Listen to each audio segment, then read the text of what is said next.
this is an iHeart podcast. Guaranteed human.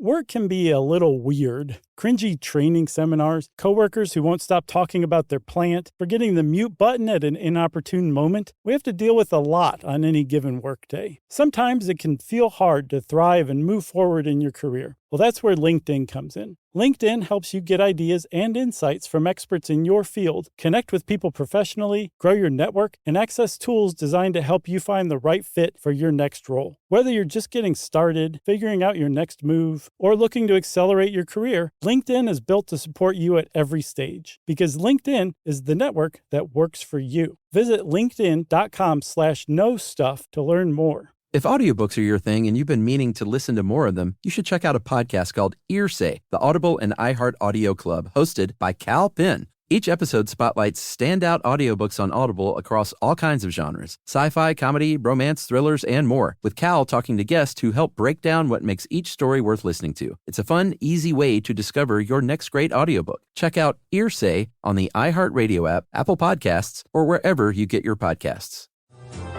Welcome to Stuff You Should Know from HowStuffWorks.com.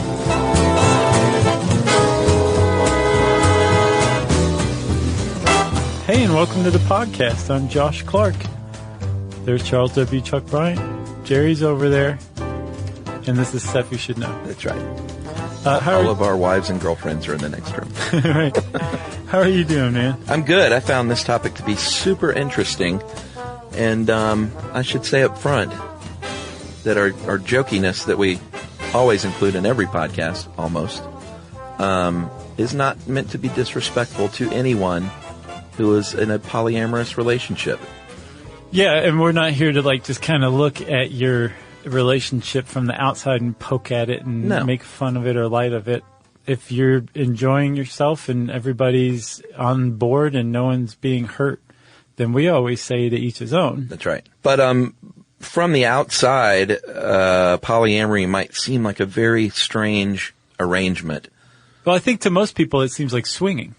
That's right, but it's not. No. It is not a lot of things. It's not cheating. Right. It's not swinging. Right. It's not polygamy. It's not, what was the other one? Well, it's not a lot of things. It's not dentistry. Right. Well, the point is we should stop. It's not promiscuousness. Right. Yeah. So what it is actually and I had no idea. I think my conception of polyamory was that it was basically kind of swinging, and it was based on, I got the root couple thing. Yeah. But, it was mostly like a swinging kind of thing. But from research, I realized I was pretty far off. Yeah. That polyamory is in a very odd way, a form of monogamy, but that it includes more than two people in this monogamous relationship.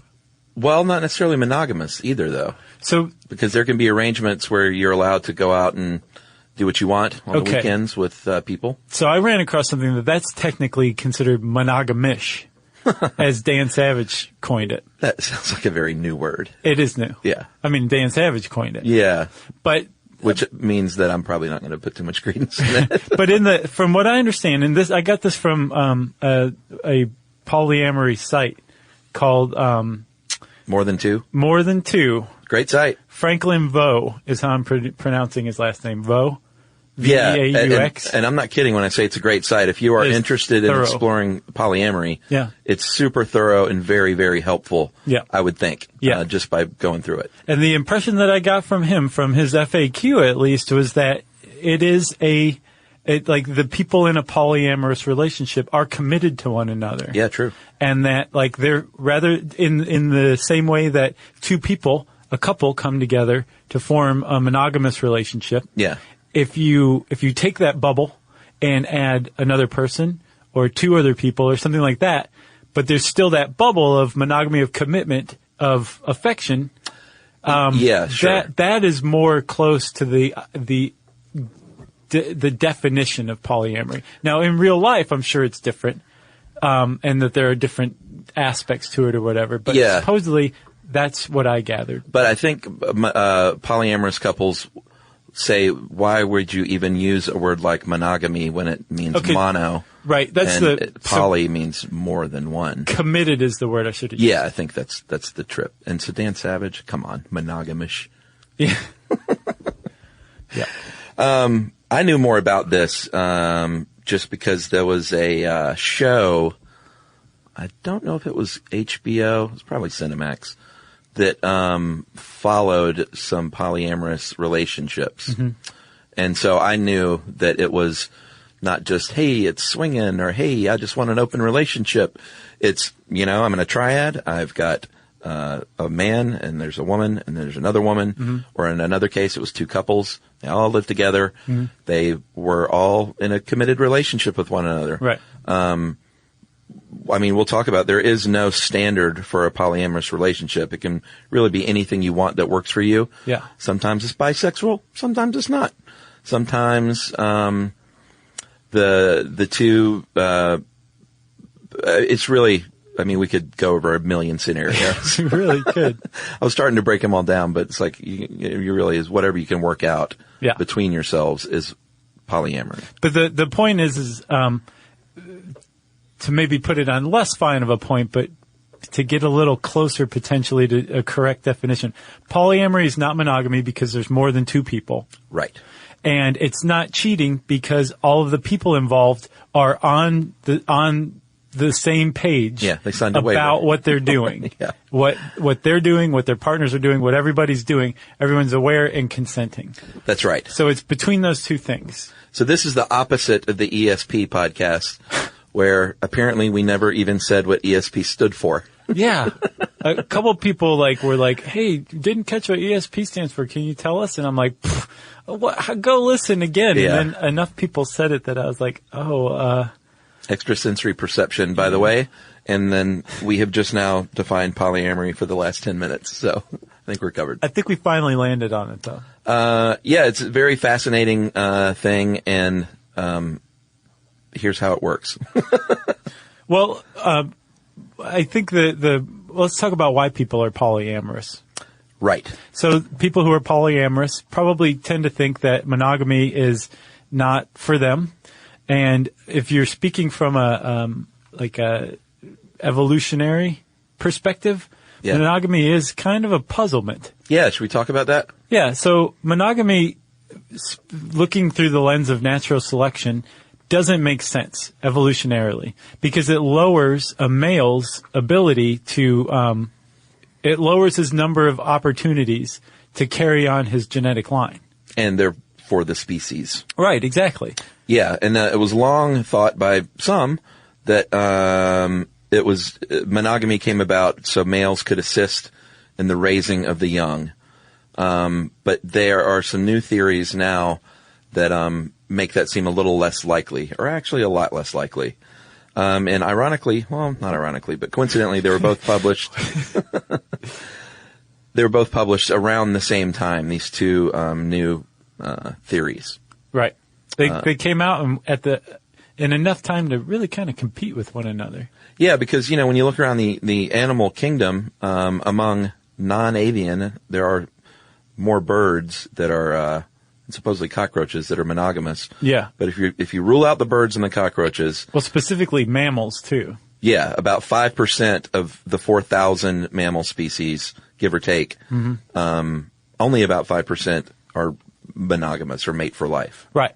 And so, again, if you are strictly looking at it from the selfish gene theory, the whole point would be to run around and copulate with as many females as you possibly can so that you can have more and more chances of spreading your genetic line. Yeah. And then, like you said, hence carry on the species. So to not do that, to just couple with one other person and have maybe a few kids rather than 30 with a bunch of different males and females, right? Mm-hmm. It doesn't really kind of make sense. So they've tried to explain this. And there are some theories, like you were saying. One of them is that if you are a rival male, one of the things you have to do to get with another female Yeah. I think that's what biologists call it. Getting with. You have to kill her offspring. Right. Because while she's nursing, she can't ovulate, and therefore you can't reproduce with her. That's right. But kill her kids, she's going to stop nursing. She'll be sad, but then you guys can have your own offspring. If you are a male that's staying behind after you reproduce with a female, then you have the chance to defend your offspring from being killed by a rival male. That's Boom. right. Explanation for monogamy. Yep, and that was in the proceedings of the National Academy of Sciences, and they found that out by studying behaviors of 230 primate species. And they felt so good about it that the guy who ran the study said, "This is it. We now finally know for sure." But that's not necessarily true. Right. Because there's another really great theory where they actually published in the journal Science and studied 2,500 mammals, which is way more than the other study. Dieter Lucas and Tim Klutenbrock of Cambridge University. And they said it's really about low density in females. It's that simple. Like, when there aren't many females, that's where monogamy happens. Right, when they're spread out because they beat up on each other when they're in the same place, females. That's right. So they have to spread out geographically. Well, if you're a guy who's just running from female to female to female, you don't know what she's doing while you're not around. So you don't know whether those kids are yours or not. So the best way to make sure that they're your kids is to hang around and be monogamous. That's right. So it's really similar to the other theory.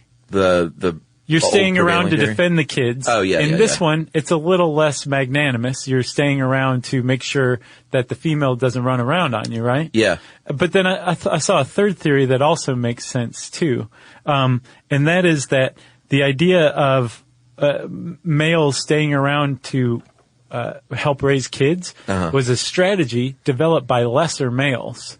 In the primate kingdom. So like the alpha male, the top guys, they're having no trouble. They can go wherever they want. They're getting plenty of action, right? But Les Nessman's like, hey, I can care for the kids. Exactly. And that's a strategy that caught the attention of females who otherwise wouldn't have mated with these guys. Yeah. Because they're Les Nessman. And instead said, yeah, he's a dork. I can't stand his bow tie and a short sleeve shirt. But he does do a pretty good job with the kids, so I'm going to be monogamous with this guy. So 3 pretty good theories to explain monogamy. None of them hold water for polyamorists. No. And everyone under the age of 35 is now looking up who Les Nessman is. That was a great reference, man. Thanks. It just popped up. All right. So the benefits, I believe, is what we were talking about before we delved into the theory. And I've always said monogamy, too, is not a natural thing, and that the reward of staying with one person is partly because of that. Yeah. You know, it's not a natural thing. You sacrifice something in some way by being with someone, but the payoff is rich. That is wise words, Chuck. So we'll see if I end up married in 25 years. I'll confirm all this. Just kidding. Of course I will be. All right, so let's talk about the benefits. It is not just about having sex with more than one person.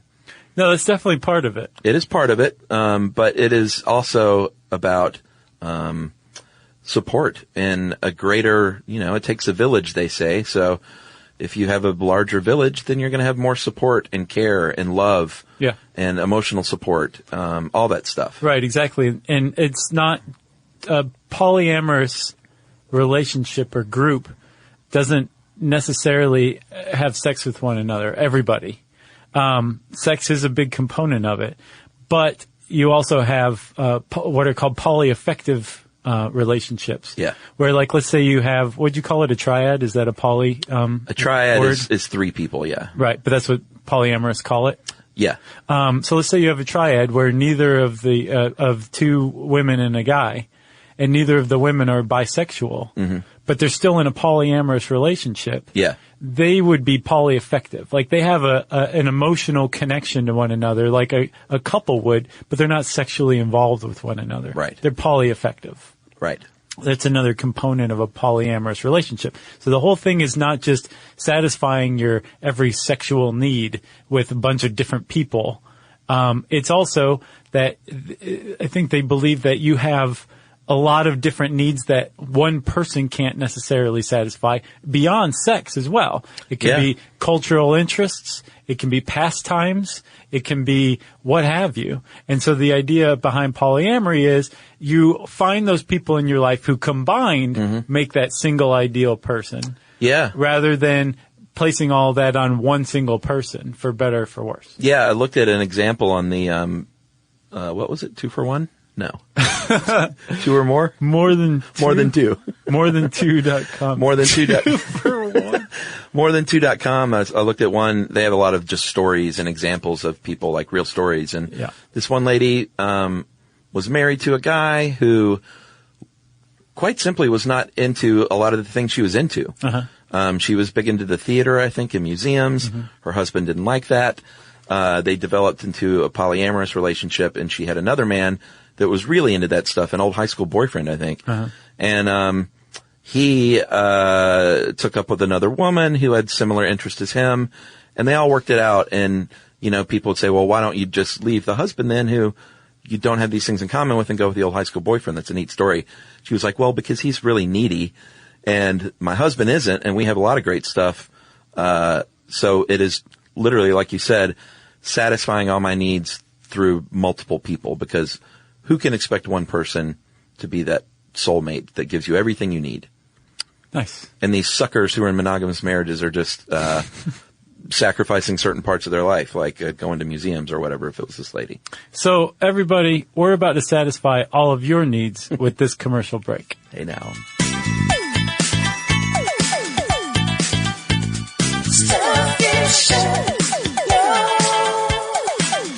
The springtime thaw is finally here. Flowers are blooming, days are longer. We're saying yes to more plans and finally getting outside, running, walking, just moving again. It's the perfect time to upgrade your everyday go-tos with Bombas. Take Bombas sports socks. They're super comfortable and designed with sport-specific tech for running, cycling, yoga, hiking, you name it. I use them to run in, and I can tell you they work beautifully. So head over to bombas.com and use code SYSK for 20% off your first purchase. That's BOMBAS.com, code SYSK at checkout. Running a business is hard enough, so why make it harder with a dozen different apps that don't talk to each other? One for sales, another for inventory, a separate one for accounting. Before you know it, you are drowning in software instead of growing your business. And this is where Odoo comes in. Odoo is the only business software you'll ever need. It's an all-in-one, fully integrated platform that handles everything: CRM, accounting, inventory, e-commerce, HR, and more. No more app overload, no more juggling logins, just one seamless system that makes work easier. And the best part, Odoo replaces multiple expensive platforms for a fraction of the cost. It's built to grow with your business, whether you're just starting out or already scaling up. Plus, it's easy to use, customizable, and designed to streamline every process, so you can focus on what really matters, which is running your business. Thousands of businesses have made the switch, so why not you? Try Odoo for free at odoo.com. That's ODOO.com.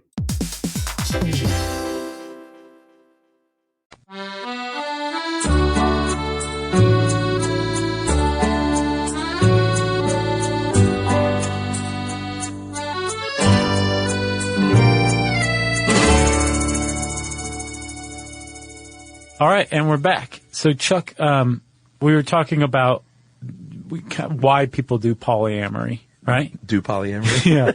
Let's talk about how polyamory actually works.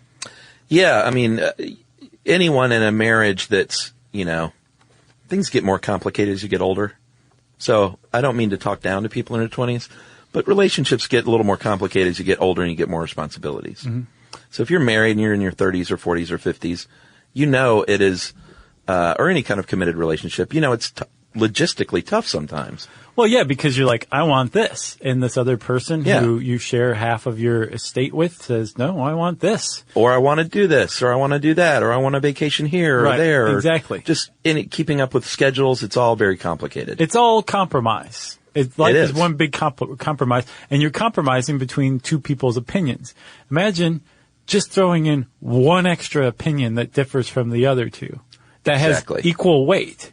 Exactly. So that's basically what we're getting at is If you think your marriage is complicated, polyamory can be even more complicated. Right. And they admit that it can be more complicated, but they say that, and this is really what I gathered from reading that site and a bunch of articles, is that 2 for 1. 2 for 1. You want to meet a great communicator, go talk to someone in a polyamorous relationship. Yeah, so that's one of the chief requirements of polyamory. Got to be able to talk about all this stuff. I've seen it put as you have highly evolved communication skills. Yes.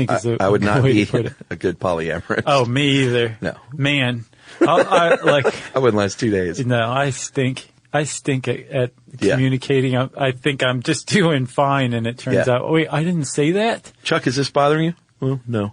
Oh, yeah. But it's really bothering me. Well, that's another thing, too. Not only do you have to be a great communicator and get your point across and read other people and listen and that kind of thing, but you also have to be honest about your feelings.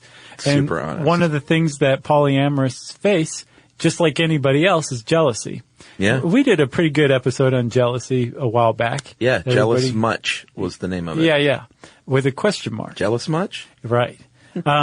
And so they deal with jealousy and they deal with it apparently, ideally, again, this is from morethan2.com, in a way where it would take a pretty intelligent, calm person to approach the feelings of jealousy like this. Yeah. Which is basically deconstructing it. So the guy at morethan2.com kind of gave a good example where he was saying, you're in a polyamorous relationship and it bugs you when your spouse kisses their other spouse in front of you.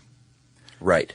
And he says the correct thing to do basically here is to stop and say, okay, why does that make me jealous? Right. And if you are honest with yourself, you'll say, well, it makes me jealous because I worry that the other spouse, and by the way, in a polyamorous relationship, the plural of spouse is spice. Is it really? Yeah. So if you're married to 2 people, you have 2 spice. Yeah. Which is kind of funny. Sure. You got a spicy love life. Anyway, when the other spouse, if you're worried that your spouse is kissing his other spouse, he's going to think that that spouse is a better kisser than you and think, well, that spouse is, if he's a better kisser, then he wants to be with him more than me. And if he wants to be with him more than me, then he's going to leave me. Yeah, I think jealousy is often rooted in your own insecurities, for sure. So what this guy was saying is if you spell this out, you realize that there's a lot of hidden assumptions in your jealous feelings, and that when you confront them, you will probably discard a lot of them. If you find that, no, this is correct, this person really would leave me because that person's a better kisser, then you would ask yourself, do I want to be with somebody who would leave me because somebody else is a better kisser? Yeah. So if you can approach this kind of stuff in this manner, then maybe you'd be a decent polyamorous. Yeah, there's a lady named Terry Connolly, a professor of psychology and women's studies at University of Michigan. Go Wolverines. Yeah. And Go Blue. She's one of the, well, not one of the only people, but there haven't been many studies on polyamory. One reason is because it's underreported in a lot of cases, because some people may not like to be really out front with it. Yeah, and for good reason. Yeah, for very good reasons. But she did some studies and polls and things, and she found that jealousy is, in fact, she said, quote, much higher, end quote, among monogamous pairs than non-monogamous ones. And I think for the reasons you just said.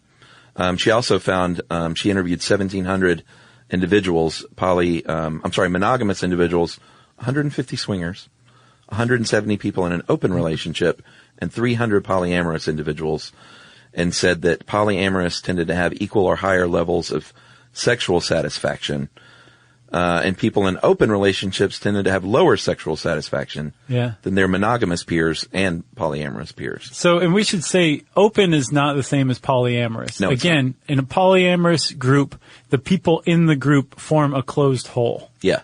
In an open relationship, it's like there's 2 people who are connected, but they're also facing outward, and the whole world's up for grabs, basically.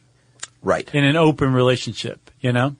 Right. It's not, so in a polyamorous is not an open relationship. An open relationship is not polyamorous. But a polyamorous relationship could include swinging, from what I understand. Yes. And did you know that swinging apparently started among World War II Air Force pilots and their families. You knew that? Yeah, because you supposedly, if your husband died in battle, it was just sort of understood that that woman would then take up with another serviceman, correct? I guess, but with another married serviceman or what? I don't know about that. Huh. Well, apparently it started out with, like, they called it wife swapping in World War II in the Air Force. Like, specifically the Air Force, not like, American servicemen, like the Air Force. So I guess they know who it was.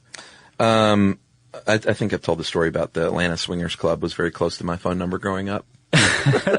And I was a kid, I had no idea what it meant, of course, and I used to answer the phone and people would be like, is this the Atlanta Swingers Club? They'd just be like, and my mom would, I just remember it was so like troublesome to her, and I'll bet. She kept the whistle next to the phone and would blow a whistle into it. It's so funny to think about now as an adult. Shame whistle? I guess so, man. Very funny. Man. I still remember that number too. Do you remember your original phone number? 382-9040. 981-9019. Nice. Isn't that crazy? Yeah. I'm sorry for anyone who has those numbers today. Right. Or to the Atlanta Swingers Club, which is still operational, I'm sure. Yeah. All right. Another thing we need to talk about are STIs, sexually transmitted infection. You would think that it would be higher in a polyamorous relationship. Uh-huh. And they don't have statistics. It may or may not be the case. But what they are adamant about is lots of testing and lots of access to those results and being super open about those results. Right. Apparently much more so than people in monogamous relationships, like new relationships. They found that people in new monogamous relationships are often very shy about talking about their sexual history, right, and potential infections and things, whereas they're really upfront about it in polyamory. Yeah, and they kind of have to be, and they kind of just make it a normal, open thing. But that's part of that open, honest communication that's kind of a hallmark of polyamory. Yeah, and they even it has a practical application in sure. defending against STIs. Yeah, they did. There was one study in 2012 in the Journal of Sexual Medicine that found that unfaithful, like cheaters, not like a cheater. You're in a monogamous relationship and you're cheating. Oh yeah, I saw this. They're much more likely to engage in risky sexual behavior and to keep it a secret than someone in a polyamorous relationship. Right. Because you go off and you cheat and you keep it quiet and you do something super risky, hook up with someone randomly that you don't know.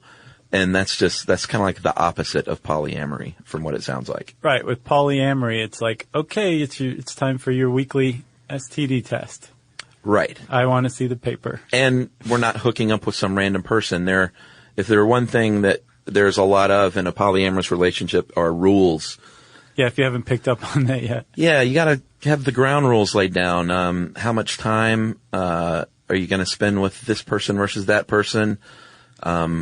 All the way down to rules in the bedroom.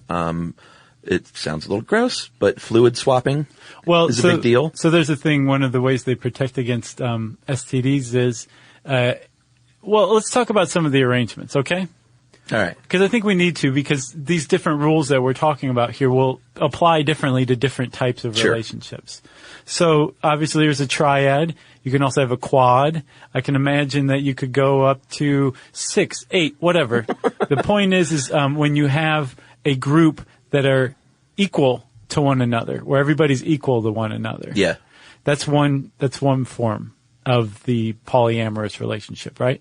Yep. There's another form that's hierarchical. Right. Which is based on a core couple that are married. Primaries. Yeah. Mm-hmm. They would be the primary. And then say each of them has a significant other. Yeah, like a boyfriend or girlfriend. Those would be the secondaries. Mm-hmm.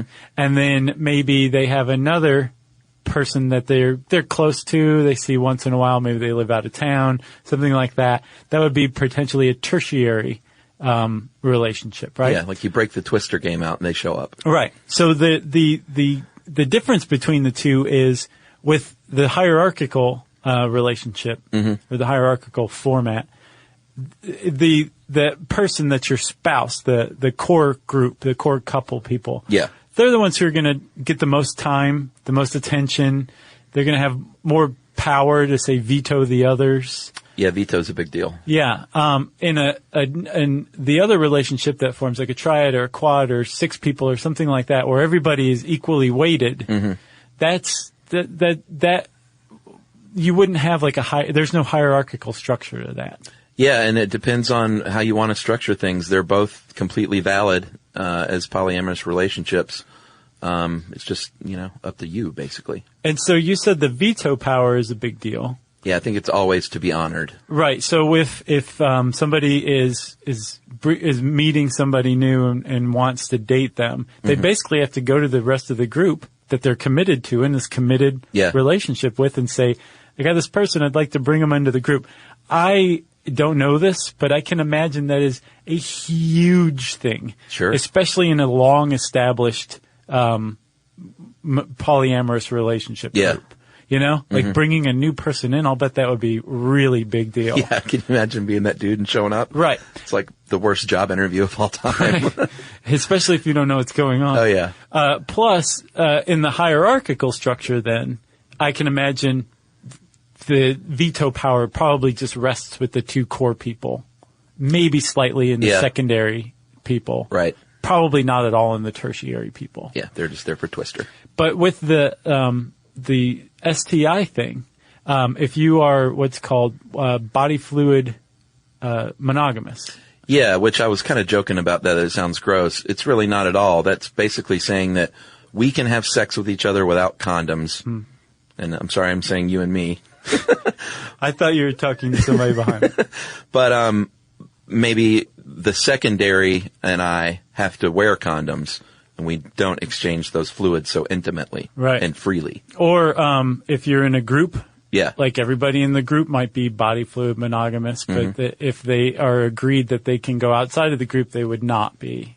Or if it's a hierarchical structure, that primary couple would just be body fluid monogamous and everybody else would be. Right.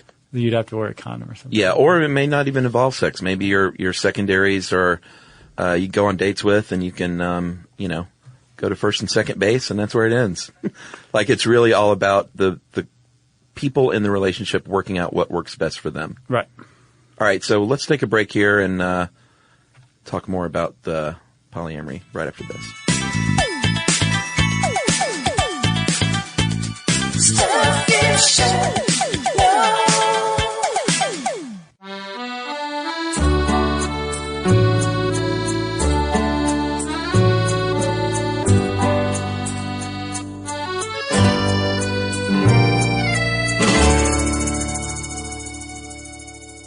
Okay, Chuck, we're back. One of the things that I found interesting about polyamory was that they had to coin some terms because they were really breaking new ground here in trying things with relationships. Yeah, there's a whole glossary at 2 or more. Spice is the plural of spouse. Yeah. And then there's a word called compersion that's very much associated with polyamory. And it is basically the mirror image of jealousy. Yeah, it's being super happy that your primary has found someone else that they really love and are satisfied with. Yeah, and not just your primary, anybody you're in a polyamorous relationship with. Yeah, that they've found happiness with somebody else. And you're happy for them because of that. Right. So, that's not a normal thing for most people, especially people in traditional monogamous relationships. Yeah. So polyamorous people kind of, I guess, stumbled upon this thing and had to come up with a name for it, and they call it compersion. Yeah, and if you think to yourself as a monogamous person, well, what, this person goes off, your wife all of a sudden is sleeping with another man. What's to keep her from really falling in love with him to the extent that she no longer wants to be with you? Of course that can happen, but that can happen in your regular marriage as well. And if the only thing that's binding your marriage is that, you've got bigger problems in your marriage if the only thing binding you to that marriage is like the marital contract that you feel like you have to stay, true to. Right. Like in a regular marriage, you should want to be with your husband and your wife. Like it doesn't matter what the piece of paper says. Right. I would guess, and again, I don't know, I would guess that polyamorists have some sort of structure or mechanism to deal with that. Like, especially if there is a if that happens where somebody starts out as a married couple, but then they include a third person and become a triad. If one of them really starts to fall for the other one, that doesn't mean that the initial couple's going to break up. Right. And that couple's going to split off. That's not polyamory. That's not how it works. So Right. I wonder what kind of mechanism they have to deal with Like that. checks and balances, Yeah. maybe? Yeah. There's got to be something. There was one study in the Electronic Journal of Human Sexuality in 2005 that said polyamorous couples who had been together more than 10 years listed love and connection as the most important factors in their longevity, and monogamous couples listed religion and family as the most important reasons. Yeah. And that's what I was sort of clumsily trying to say. Yeah. If the only thing keeping you together is the fact that your husband or wife hasn't slept with someone else. Or your parents are going to be disappointed. Yeah, those aren't reasons to stay married. Right. You know? So, we already touched on also the idea that if you are in a polyamorous relationship, you might not share a lot of interests with your primary, but you've got the ones that your primary is not interested in, you get to share with your secondary or your tertiary or whatever, right? So just having more people to spend life with, that's another benefit of it. Mm-hmm. There's a lot of drawbacks to being in a polyamorous relationship that I think any polyamorist would readily admit as well. Sure. Just being in a quote fringe sexuality, I think. Living your romantic and reproductive life, as we'll talk about in a minute, Mm-hmm. In complete contrast to societal values Mm-hmm. is that's got to be tough. Yeah, and over the years, acceptance of this has been zilch to. I was going to say you better be saying peaked. No, zilch to confusion to these days a little more open-minded about things. I did see one poll here from I think it was in April of this year actually, where they polled about 1,300 heterosexuals on how willing they would be on a scale of 1 to 7 to commit non-monogamous acts, like adding a third party to the relationship. And depending on the scenario, 16% of women and 31% of men chose 4 or higher on that scale when asked if they'd be willing to pursue, try something like that out, basically. Mm. So I wonder what it was than, before. I don't know. Lower. So, did you say before that there was this 2002 survey that found that that predicted as much as 10%? Yeah, people. That's high compared to other studies I've seen. Yeah. I saw at the most maybe 4%. Yeah, I can't imagine 10%. There's just no way. No. Because I'm pretty hip. I know what's going on. Yeah. And I would just be blown away if it turned out that 1 in 10 people were in a polyamorous relationship and just managed to keep it secret that much. Yeah, I agree. Secrecy is a big part of this. And that's not to say that shame is a part of a polyamorous relationship, but secrecy is just out of necessity a pretty big aspect of polyamorous relationships. Mainly because, like we said, it's in stark contrast to social values. And if you got a kid, you're at risk of having your kid taken away. Yeah. Plus, you'd spend half your life explaining this to everybody. Right. There was the one case, and I couldn't find up any follow-up about this young woman. But April, what was her last name? DeVilbiss. Yeah, she was on an MTV show in the late 90s and had a child and had 2 men in her life, a triad. Yeah. And everyone was happy. The kid was healthy and happy, and everything was great. And the grandmother sued for custody and won it. Yeah. Because the court basically made a moral judgment. Said this is a depraved lifestyle. Yeah. And this was in spite of the fact that the court sent its own shrinks to go evaluate the home and the family and didn't find that the kids were in anything but a loving, supporting home. Yeah. And were happy and healthy. Still, it didn't matter because she was living a depraved lifestyle, so she lost her kid. I can imagine that in almost any state in the union, you would be at great risk of losing your kid if you came out as a polyamorous family. Yeah, probably. It's one thing, I think, as far as society goes, to be like, okay, you guys just go do your own thing, whatever floats your boat. That's fine. Just keep it out of our faces. Keep your little polyamorous lifestyle quiet. Mm-hmm. But if it turns out that there's kids that are being brought into that, like either they already existed or you're having kids with multiple partners in this polyamorous relationship. Right. I think society's threshold for understanding and Sure. looking the other way really reaches an end. Yeah. For better, for worse, right? Yeah. So I think there is a real threat, and there's a real threat still in part because there's very little scholarship on the impact that a polyamorous upbringing has on children. Yeah, they don't know. No one knows. Polyamorists will say, look, dude, you have no idea how much our child is loved. Right. My wife loves our kid. I love our kid. Our wife loves our kid. Yeah. So not only does our kid get to like be raised by 2 loving parents, our kid gets to be raised by 3 loving parents equally. There's more of a division of labor. It's just the kid's great. And on the other side, you'll find blog posts by people who are authorities on the other side saying, no, there's just no way because you're at risk of a divorce, but it's a non-traditional divorce, whereas under a normal divorce, we have a social structure to support kids who are going through that. Yeah. With this, it's like, that doesn't make any sense, and the kid's going to have all sorts of issues, and then if you don't tell your kid while you're raising them, when they get to college and figure out what was going on, they're not going to trust you any longer. Yeah. But none of this, almost none of it, is based on studies. Right. It's all just moral judgments on one way or the other. Yeah, I think it's pretty funny. I bet the same people that don't think a child should be raised by a single parent also probably think 3 or more. They're like, just 2. Yes. Yeah. Not 1, not 3 or 4 or 5. Yeah. 2 is perfect. Yeah. So who are polyamorous? Elizabeth Sheff is a sociologist who's done a lot of interviewing, and she finds generally they are in their 30s, 40s, and 50s, generally white and liberal and educated, many of them highly educated, master's degrees to the tune of like 40% compared to 8%. 40% master's degrees? Yeah, that's what I saw. Wow. Compared to 8% in the general population. Gotcha. And she says, rarely are they religious, but when they do, it's usually paganism or Unitarian Universalism. Apparently there's a lot of overlap with the BDSM and cosplay communities. Mm-hmm.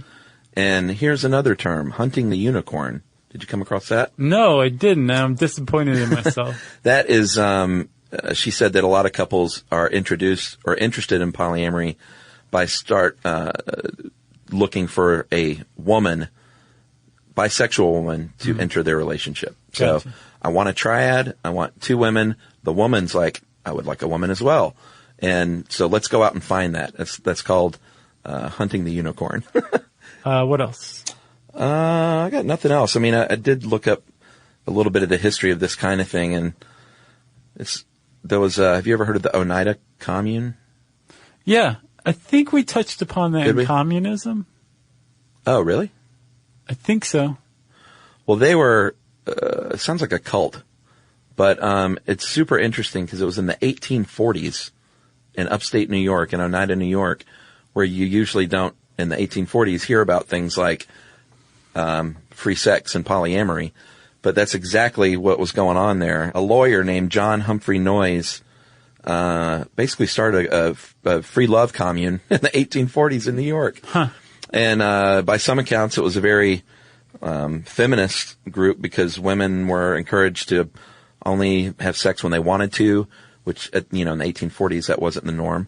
But it was also, as it turned out, not so great in many ways because they had sex with teenagers. And the more I read about it, at first it sounded like this commune, and then 10 minutes later I was like, no, this was a cult. Right, gotcha. And it had religious undertones. And the weirdest thing out of all is Oneida silverware that is still popular today. Mm-hmm. It was formed from that commune. Yeah. I remember hearing it as some sort of cautionary tale or whatever. Yeah. And there was only 300 of them, but apparently I think it was all about having lots of kids to keep that commune going was the main reason. Yeah. But they did not encourage monogamy at all. They shunned it. Yeah. If you were caught really rooting down with one person, they were like, no. You can't do that. Go off and have sex with someone else. Right. Right now. You get your priorities in order. Basically. Get your head together. Yeah. I'm sure there's a documentary on that clan. That'd be interesting. I'm sure. If you want to know more about polyamory and other alternative lifestyles, you can search those in the search bar at howstuffworks.com. And since I said search bar, it's time for listener mail. Here's some more on tea. Hey guys, listen to tea. I'm a massive tea connoisseur for the last 7 years. I was really impressed. I expected to listen and pick out a bunch of little mistakes, but I was pleasantly surprised. However, you guys did leave out what? I can't wait to skewer them on this one. No, I don't think so. Aaron sounds like a nice dude. You left out one major category of tea, though, and it's spelled P-U-E-R-H. Puer is what I'm going to say. He said it's probably the most unique tea out of the 6 types. It's home to the Yunnan province of China as the only tea to be fermented, not oxidized. What this means is that puer is, and I know that's wrong, is able to be aged for years and years and taste better as it ages, just like wine. And some puer on the market that's several decades old goes for thousands of dollars per disc. Disc? Yes, disc. Traditionally, puer is stone pressed into a disc form called a bing cha and is sold in that disc form. And it has a forest floor flavor and is brewed at about 205 to 210 degrees Fahrenheit. I gotta try that stuff. Yeah, it sounds good. He said I could go on, but that's the gist. Great job overall, guys. I know it's tough to fit it all in one episode. Tea could easily be its own college class with all the cultural history behind it. Take care. And that is from Aaron Krause, who's a developer at thesocietea.org. That is TheSocietea.org. Nice. Thanks a lot, Aaron. And your cohorts at the Society. Sounds neat. It sounds like the Juanita cult. Yeah, I like it. Okay. If you want to get in touch with us, you can, let's see, what can you do, Chuck? Tweet to us? Yeah. At SYSK Podcast. You can join us on Facebook.com/Stuff You Should Know. You can send us an email to stuffpodcast@howstuffworks.com. And as always, join us at our home on the web, stuffyoushouldknow.com. For more on this and thousands of other topics, visit howstuffworks.com.